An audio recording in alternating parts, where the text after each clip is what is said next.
సత్యం శివం సుందరం శ్రోతలకు నా హృదయపూర్వక నమస్కారాలు తెలియజేస్తూ, జగన్నాథుని నిధి తమిళనాడుకు తరలిపోయిన రత్నభండార్ తాళాలు, ఒరిస్సాలో బీజేపీ వస్తుందా బీజేడీ వస్తుందా అన్న విషయాన్ని గురించి ఈ వారం తెలుసుకుందాం.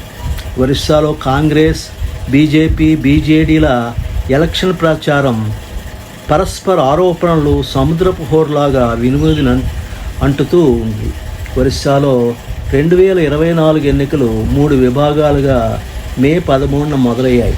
జూన్ 1వ తేదీ వరకు కొనసాగుతుంది. జూన్ 4న కొత్త ప్రభుత్వం ఏర్పాటు జరుగుతుంది. గత 25 సంవత్సరాలుగా కొనసాగుతూ బిజు జనతాదళ్ బీజేడీకు ప్రభుత్వ వ్యతిరేక ఓటు పడవచ్చునని ఎన్నికల విశ్లేషకులు అంటున్నారు. కానీ ప్రజలకు 25 ఏళ్ల నుంచి ముఖ్యమంత్రిగా ఉన్న నవీన్ పట్నాయక్ పైన అమితమైన గౌరవం ఉంది. తండ్రి బిజు పట్నాయక్ మరణం తర్వాత 1997లో ఇష్టం లేకపోయినా రాజకీయాల్లోకి ప్రవేశించారు. ఆయన తండ్రి పేరుతో బిజు జనతాదళ్ బీజేడీని స్థాపించారు. ఆయన సరళ వ్యవహార శైలి, అవినీతికి వ్యతిరేకత, పేదలకు అనుకూలమైనటువంటి విధానాల వల్ల ఆయనకు ఒరిస్సాలో ప్రజల మద్దతు అధికంగా ఉంది.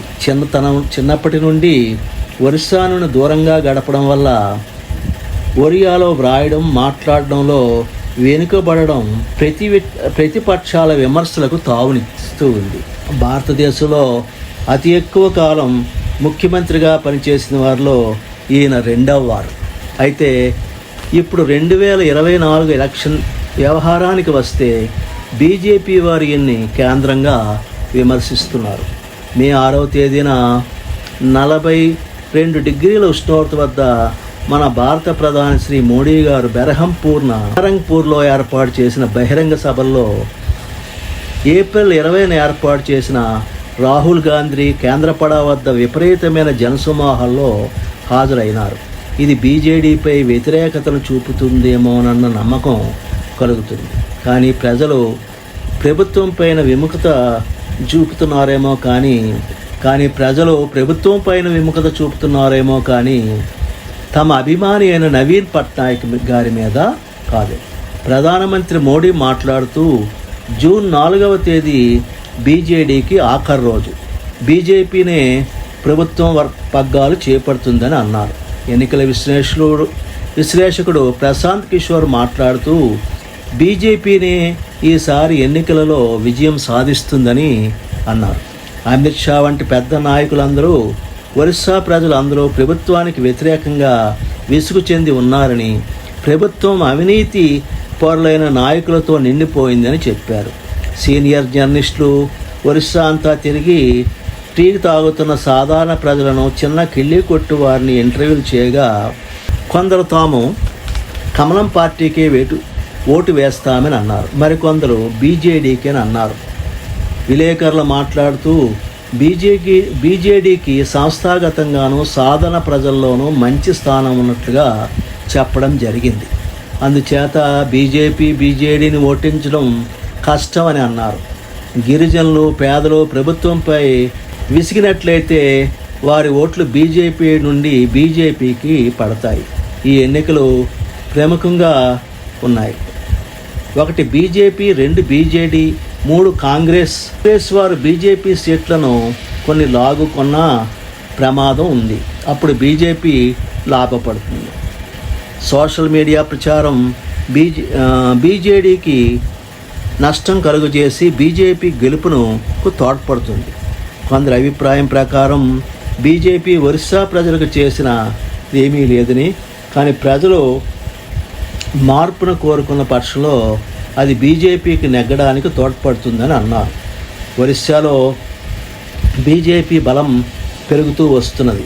2019 ఎలక్షన్లో బీజేడీకి 21 సీట్లకు గాను 12 తెచ్చుకుంది. బీజేపీ 8, బీజేపీ 1 నుండి 7 అధికంగా సంపాదించింది. ఇక 2024లో సీట్లు ఇంకా పెరిగే అవకాశం ఉందని ఎలక్షన్ విశ్లేషకులు చెబుతూ ఉన్నారు.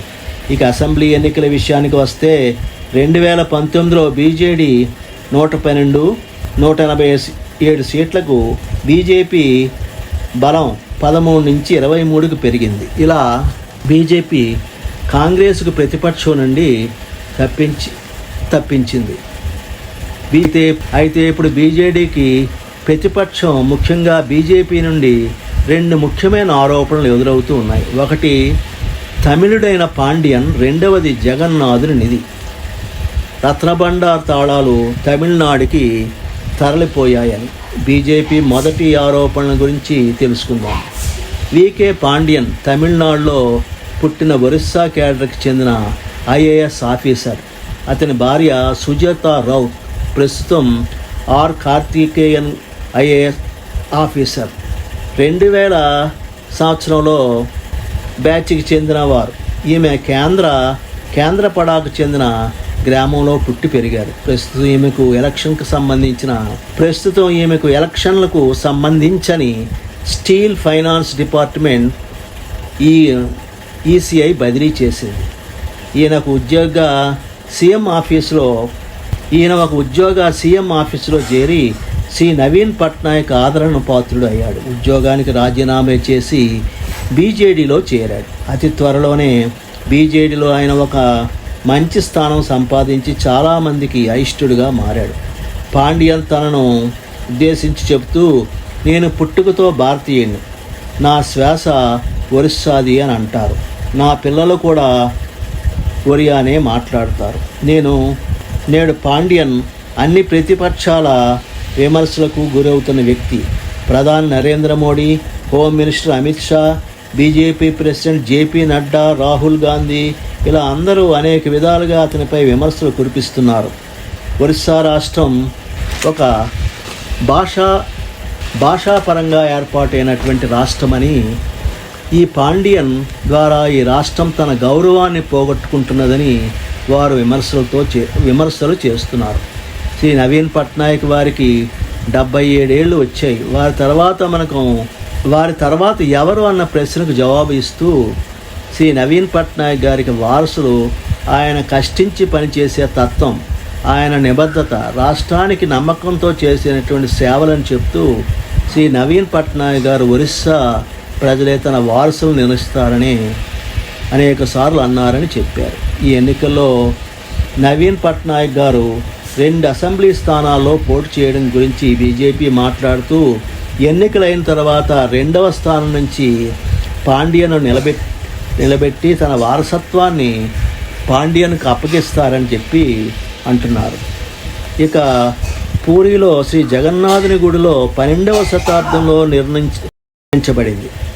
ఈ గుడి భూగర్భంలో భక్తులు, ఆనాటి రాజులు దేవునికి ఇచ్చిన అనేక విలువైన రత్న మాణిక్యాలు పొదగబడిన ఆభరణాలు ఉన్నాయి. శ్రీ జగన్నాథుని, బలభద్రుని, దేవి సుభద్రకు ఈ ఆభరణాలు అనేక వందల సంవత్సరాల క్రితం భక్తులు ఇచ్చినవి. ఈ రత్న భాండార్లో ఉన్నాయి. అధికారిక లెక్కల ప్రకారం 149 కేజీల రత్న ఖచ్చితమైన బంగారు నగలు, 258 కేజీల వెండి పాత్రలు ఉన్నాయని లెక్కలు చెబుతూ ఉన్నాయి. ప్రధాని మోడీ గారు ఒరిస్సాలో ఎలక్షన్ క్యాంపెయిన్లో మాట్లాడుతూ, ఈ రత్న భండార్ తాళాలు కూడా కాపాడుకోలేని స్థితిలో బీజేడీ ప్రభుత్వం ఉండడం సిగ్గుచేటని విమర్శలు చేశారు. అయితే ఒరిస్సా ప్రభుత్వం retired high court judge Shri Raghubir Das నేతృత్వంలో ఒక కమిషన్ వేయడం జరిగిందని, దర్యాప్తు జరుగుతుందని అన్నారు. శ్రీ మోదీ గారి విమర్శలకు సమాధానం ఇస్తూ శ్రీ పాండ్యన్ గారు, మోడీ గారికి తాళాలు ఎక్కడ ఉన్నవి అన్న వివరం తెలిసి ఉన్నట్టుంది. ఆయన వద్ద అతిశక్తివంతమైనటువంటి బలగం ఉంది. ఆయన ఈ వివరాలు సులభంగా తెలుసుకోగలరని అన్నారు. అయితే ఈ తాళాలు లోపలి గదిలోనివని, ఈ గదిని 40 సంవత్సరాలుగా తెరవడం లేదని, జూన్ నెలలో రథోత్సవం జరిగినప్పుడు దేవుడు 9 రోజులు బయట ఉంటాడని, అప్పుడు ఆ గది తెరుస్తామని ప్రభుత్వం చెప్తా ఉంది. మరి ఈ వీడియో మీకు నచ్చినట్లయితే సబ్స్క్రైబ్ చేయండి, షేర్ చేయండి, కామెంట్ చేయండి. జై హింద్.